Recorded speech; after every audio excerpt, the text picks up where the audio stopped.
Well, hi everybody. My name's Nikki Robertson. Thank you so much for joining us this evening. And my co-host Katrina Brommel, I'm going to talk about her this evening. She's a very special lady, and we work together as a team, and we're really passionate about helping coaches and other aspiring professionals take the next step in their coaching, training, speaking career. So let's get right into this. This is going to be a very short, punchy webinar. We want to bring lots of value to you, and this is what we're going to cover. So in the next 30 minutes or so, we want to talk to you and bring you some valuable insights in the coaching, speaking and training industry. You're going to hear about us. You're also going to hear about, who we are, what we're about, and what our mission is. And we want to bring to you some industry observations, and that'll make a bit more sense when you sort of know a little bit more about Katrina and I. And we want to talk to you about our experience in the business, and then we can talk about possible next steps. So let's get started. So Katrina Brommel and I, our mission is to have the most successful coaching, speaking and training team globally. We thrive and love nothing more than working closely with professional, experienced and or aspiring coaches and speakers, trainers, facilitators and general torchbearers in the areas of personal development and habit change. We want to work with those coaches that want to go to the next level and really increase their skills and therefore their impact in the lives of others. At the moment, Katrina and I are central to the development of these professional people that I speak of across lots of different areas. We work with people all around Australia, Southeast Asia, and also for me, North America. And I have other coaches around the world that I work with, as well as clients. So you've seen us out there and you've come to this session tonight, and you might know us or you might not. So who are we? Well, I'm absolutely delighted to introduce a very special lady to you by the name of Katrina Brommel. Katrina is a dynamic business, life and health coach. She is absolutely, without a doubt, a results-driven individual. It's the way she lives her life, and obviously she aspires her clients and coaches to be the same. And she absolutely works with people on action planning, gaining mastery over their mind and building emotional resilience. You are going to hear from Katrina in this presentation. You're going to hear more about her insights and experience, but she is a certified coach at the PCC level with ICF, the International Coaching Federation, which you'll also hear her talk about this evening. She's a certified health coach with IIN and has won Most Outstanding Coach Award with us in the YB12 community for 16 and 17. Facilitator and keynote speaker. I've had the delight of working with her for a number of years now. Specialises in working with small business teams, owners, solopreneurs, self-starters, sales professionals and individual and group coaching. And she's also on the leadership team for Life in Balance Careers, and has a very high drive, achieves lots more than the average person, lots of success and an absolute trailblazer in what she does, a high degree of professionalism, and she likes to share that with other coaches in particular to help them develop flourishing coaching businesses in particular as well. So you will hear from her today, and I'm going to welcome Katrina onto the call now as she introduces me. Thank you, and good evening, everybody. Nikki, I've just had the best time working alongside you and with you and under your mentorship for the last 5 or so years. For everybody else, Nikki previously comes from a corporate background in logistics, marketing, people management, people leadership and mentoring, and is really well known in her past history for developing high performance teams and individuals, as well as, currently that's what she absolutely excels at, leading a highly successful team of, regional directors and coaches, and is an absolute, what's the word I'm looking for here? Her clients gain enormously from under her guidance and coaching. She has been coaching and facilitating and developing coaches around the world for about 6 years, and is currently applying, I think, to her ACC through the ICF, again, which we will talk about. For those of you who are aware of the International Coaching Federation, there's a few hoops to jump through there. So that's very exciting. So Nikki is super passionate about individuals, groups and business teams really focusing on the goals and outcomes that they want.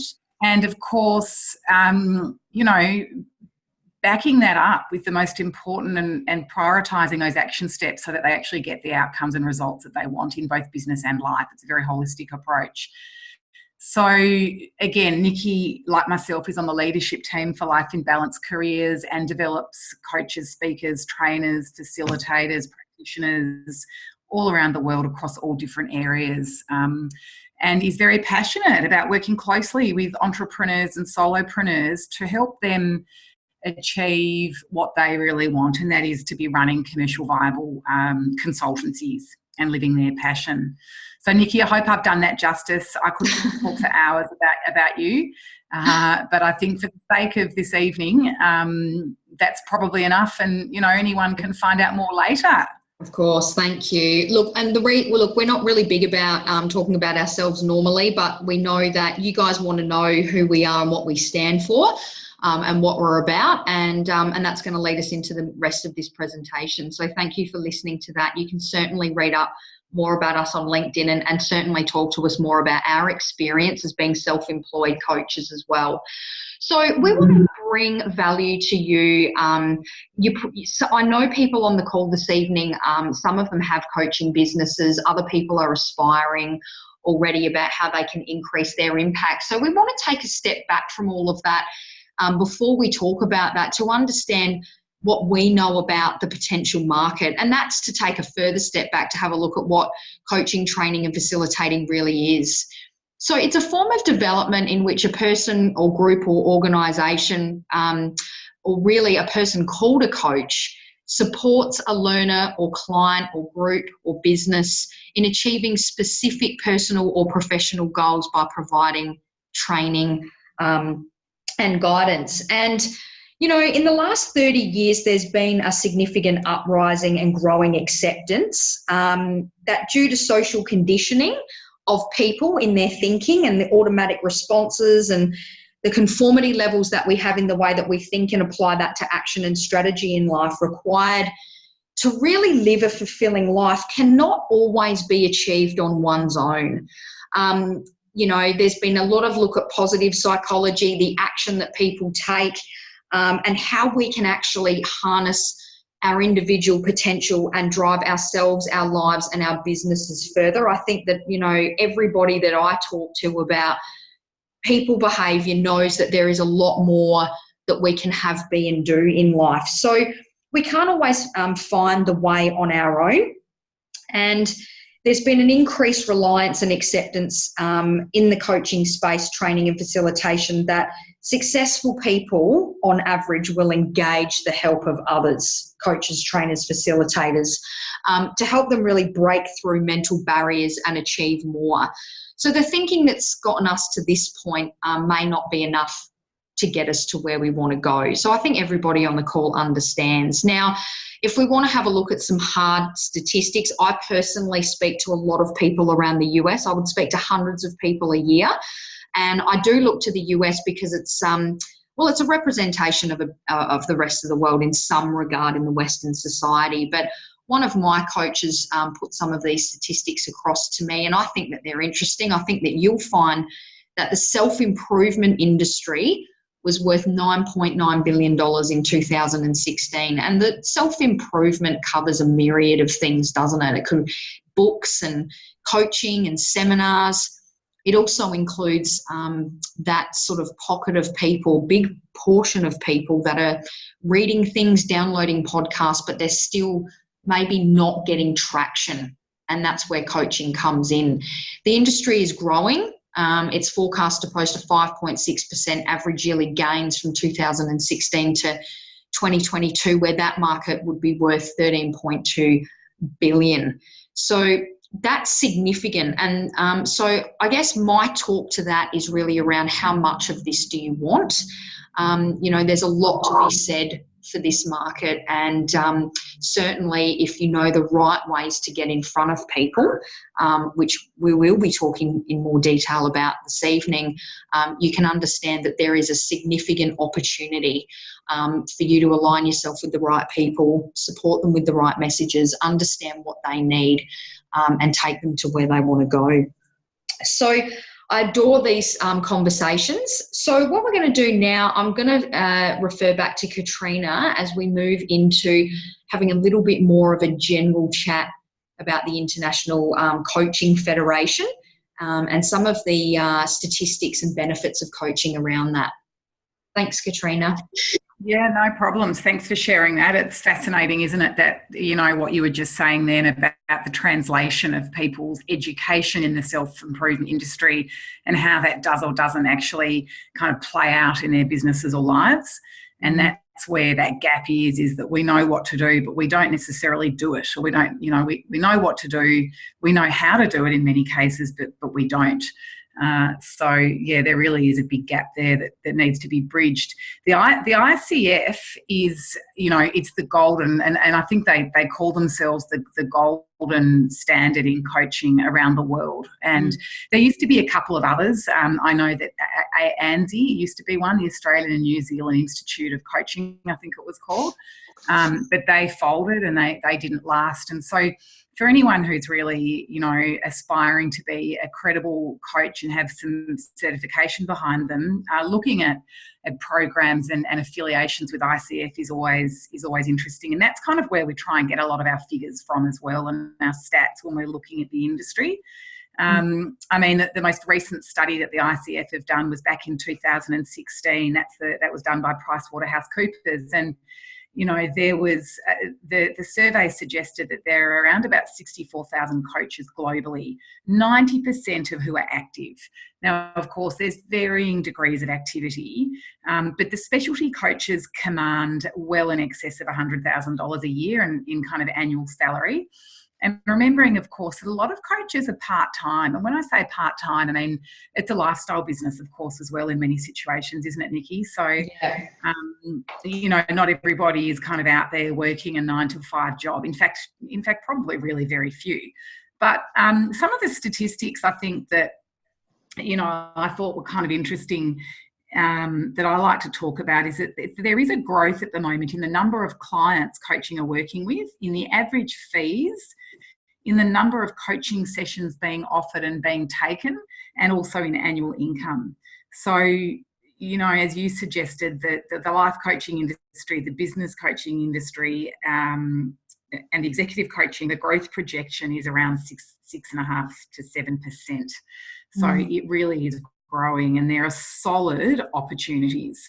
So, the ICF memberships have grown enormously themselves.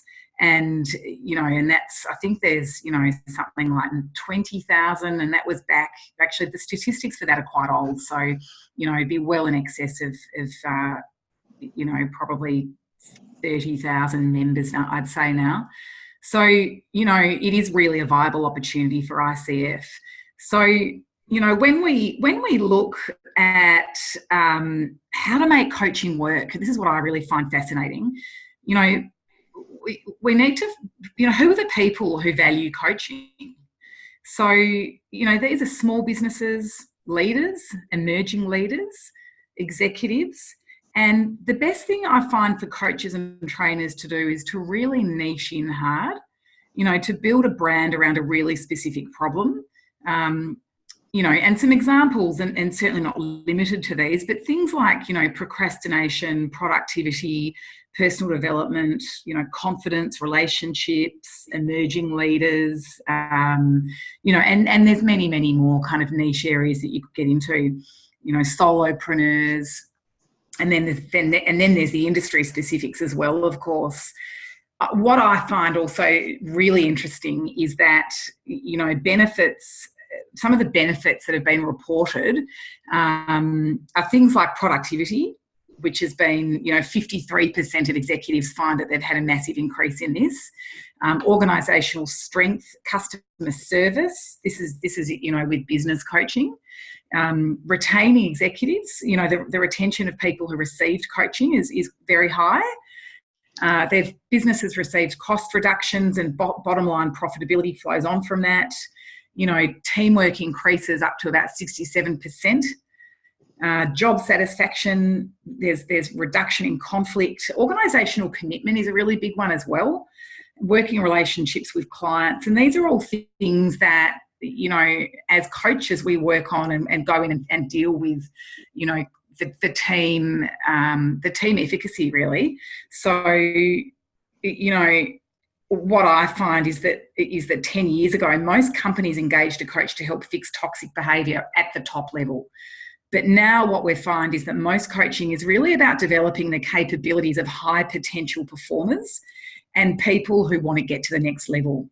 So the 3 reasons reported for engaging a coach or practitioner or consultant in this kind of field are, developing high potentials, or facilitating some kind of transition.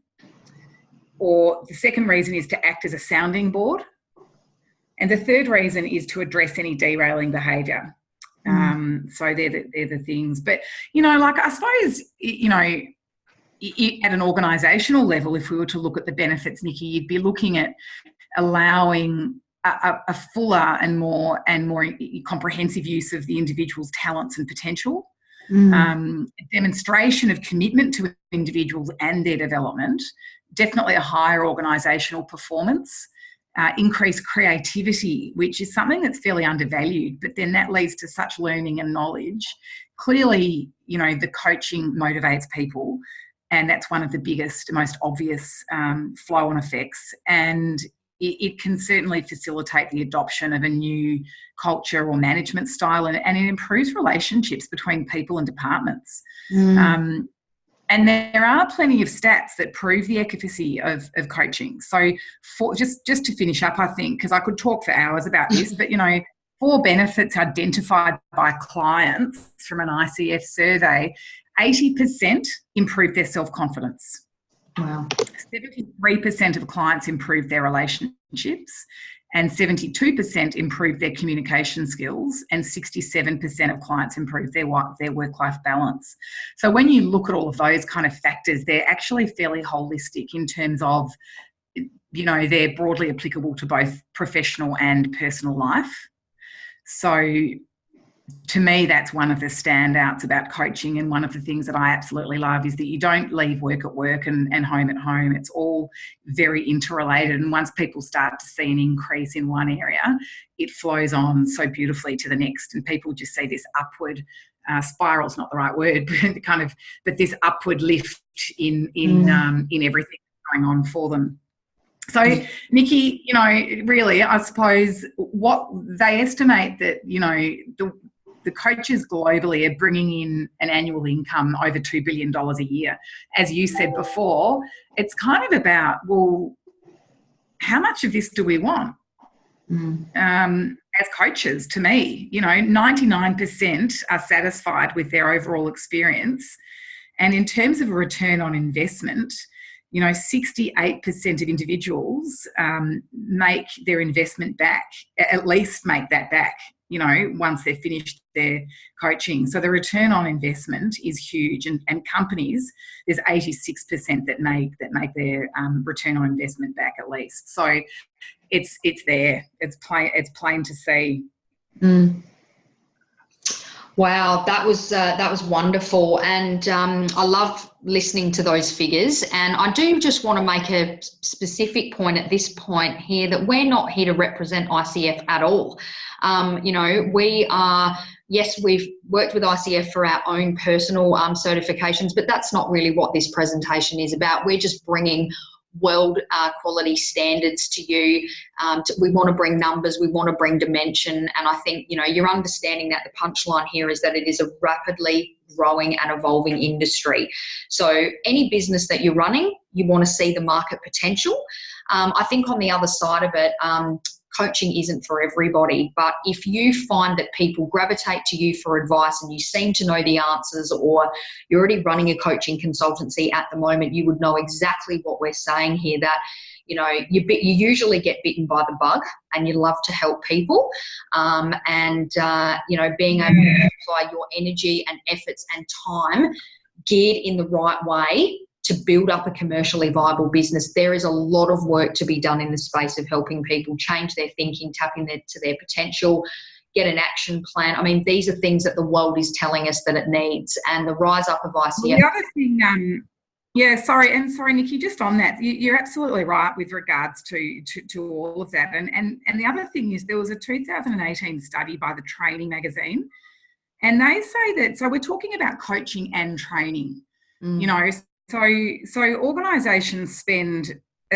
between $1,075 and $1,800 on each employee annually. So that's the standard. So every individual out there who's in a job has an allocation of almost $2,000 on them. So I find that it's wow. I mean, what are the possibilities there? Well, let's go into this a bit more, because I'm going to bring it into sort of more of the corporate end of town. I work with a lot of corporate trainers who really want to roll up their sleeves and get in there at that end of the market. So let's understand what's going on there. Just before we do that, though, let's talk about the problems of the market, and this falls into that conversation. There was a Beyond Blue paper by PricewaterhouseCoopers also. To realise the benefits of actions is to create a mentally healthy workplace for organisations to consider the critical success factors for effective change. One of the standout things in this paper, which I did speak about at our recent conference, is that good leaders, in my view, talking to them for many years, but more recently in the last 6.5 years, their biggest issue is dealing with the lack of performance from people that are inside the business. Leaders would love to think that their staff are focused and connected personally and professionally to where they're going, and that they apply their discretionary energies and efforts in most moments of the day to the most important things at the most important times. Now, you wouldn't be shocked to understand that there's a whole other situation with absenteeism due to mental health. That was actually the basis of this report. But presenteeism costing the economy $6.1 billion. So what is presenteeism? Well, it's where staff are there and we're paying for, super and rents and payroll and electricity and heating and team meetings and wellness programs and all of maybe these things that we're doing to help them, but they're not really there. And there are reasons why they're not effective and productive. And that's a whole other discussion, which I'm not going to get to. But the punchline of this report, which you can easily find online, was that when there is a proper investment in mental health programs, which I will talk specifically about some of those recommendations, for every dollar can expect a return on investment of 2.3. So let's have a closer look at this. These were the specific things in that paper. So coaching and mentoring programs, which is a lot of what Katrina and I do and what our coaches do. Resilience training, right? Helping staff be empowered to, make the right choices because they actually have a proper action plan that's most effective in driving themselves, their personal development and the organisation forward. And part of that is helping them be involved in the process. So I've just sort of bolded the things that stood out for me in this report that's actually directly relevant to what our coaches do. So there is a market need. I'm going to talk a little bit more about that, but this is about developing people to be empowered. I want you to ask us for more details about that when you do speak to us. But look, just quickly, I've got to wind off of this kind of discussion, but I do get super passionate about the small to medium market. Small businesses account for 97.4% operating in Australia. And, I think as torchbearers and trainers and facilitators, we can ask the easy question, which is, do they need help with goals, focus, galvanising people to drive productivity and what is important? Of course they do. What I've found, and before I was doing this, I was a sales manager in a marketing and logistics company, and I worked with hundreds of clients. I saw us go from restructure in the industry and globally every few years to restructure actually being a constant thing. So what I saw was a lot of good leadership stripped out of organisations. I'm sure everyone on this call can relate.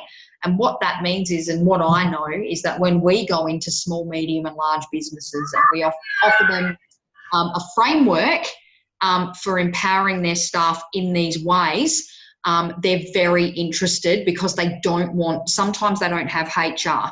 They don't have the luxury of that because of their size and their turnover. And they don't need full-time leadership, but they absolutely need a coach, trainer, facilitators to support moving, the guidelines of the company forward. So we need to keep moving on, because we're on a bit of a timeline here. But look, some of the things that I've certainly observed is that aspiring coaches or people that want to increase their business and paying client base, I know a lot of coaches that have their own programs. They've written them. They're trying to, peddle them out there. They exhaust their known networks, but we find that they need to get a lot of direction, advice and support. Most coaches that we speak to want to remain with their own brand. They've got their own disposition and who they want to work with and how, but they resonate with what I'm saying here.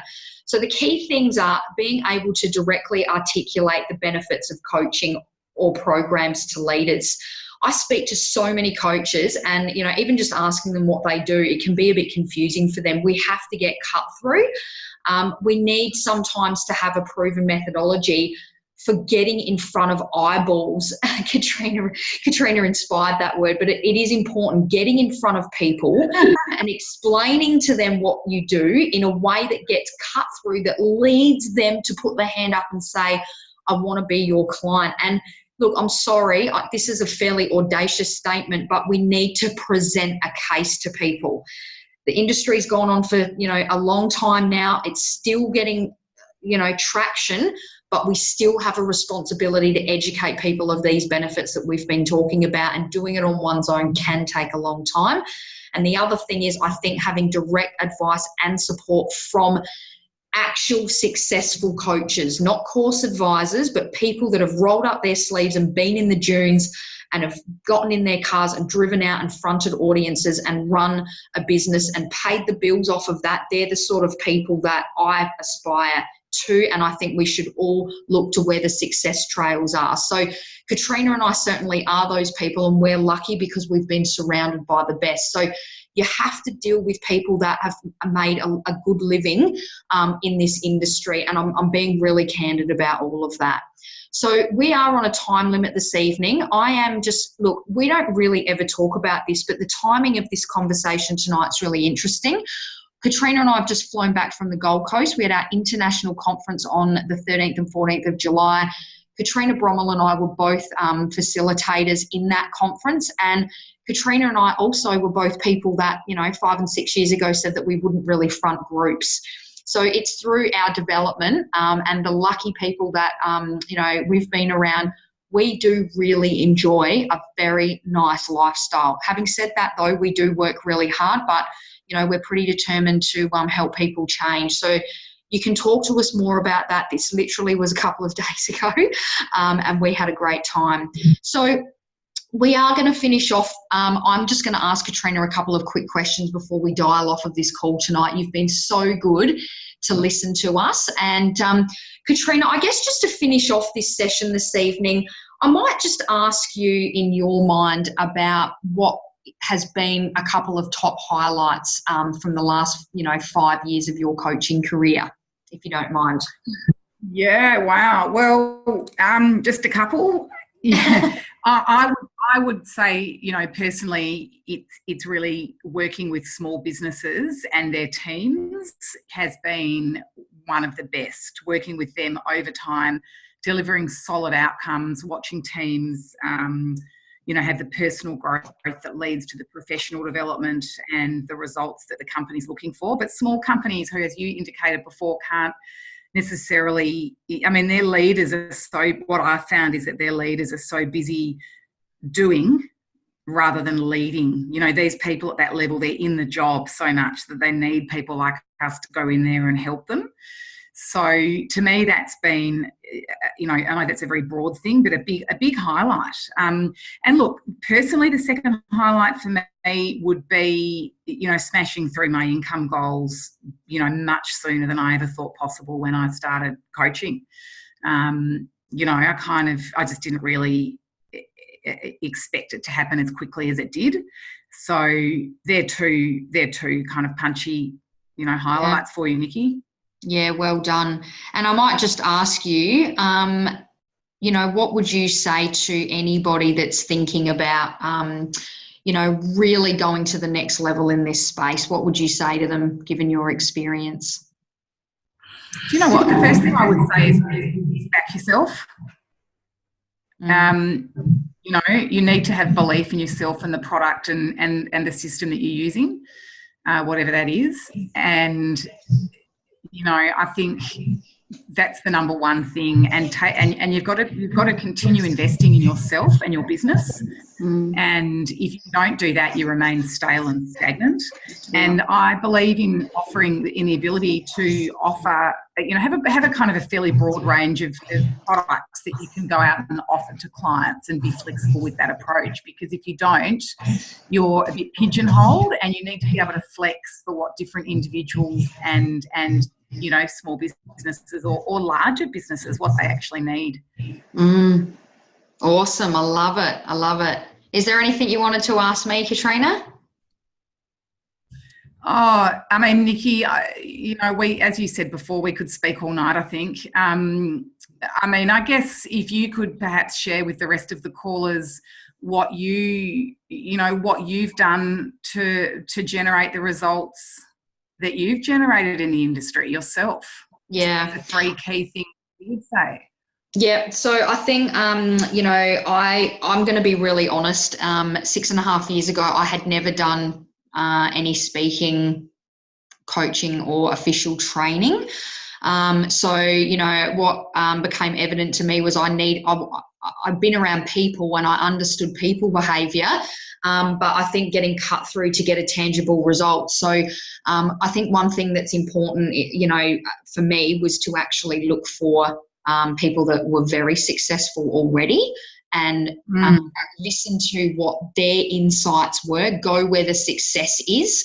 Not the blind leading the blind, but, you know, I wanted people that had fronted groups, and I was very determined to leave my corporate job. So I worked really, really hard.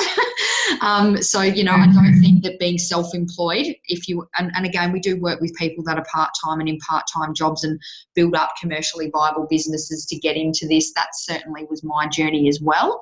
And then I think having that desire, but really seeing a need out there for people that need good support and training. You know, people really do need help with their thinking, and I think that, you know, you need to be able to articulate those good messages, and certainly that's been, you know, my experience. So that's some of my insight.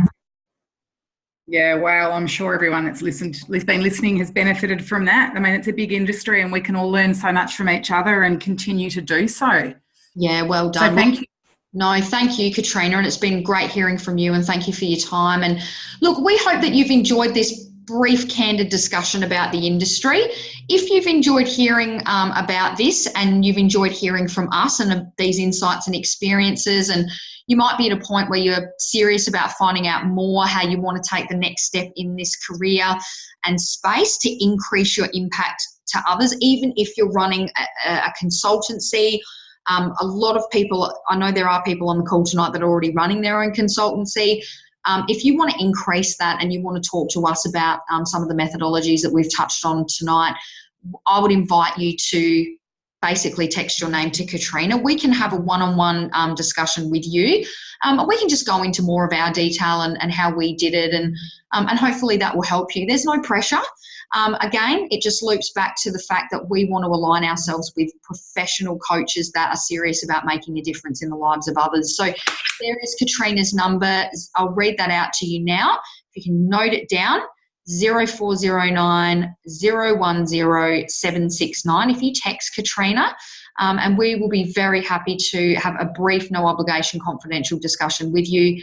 And if there's nothing else, thank you for your time this evening, and we hope to speak to you soon. Good evening. Thanks, Nikki. Thank you, Katrina. Bye, everybody. Bye, everyone.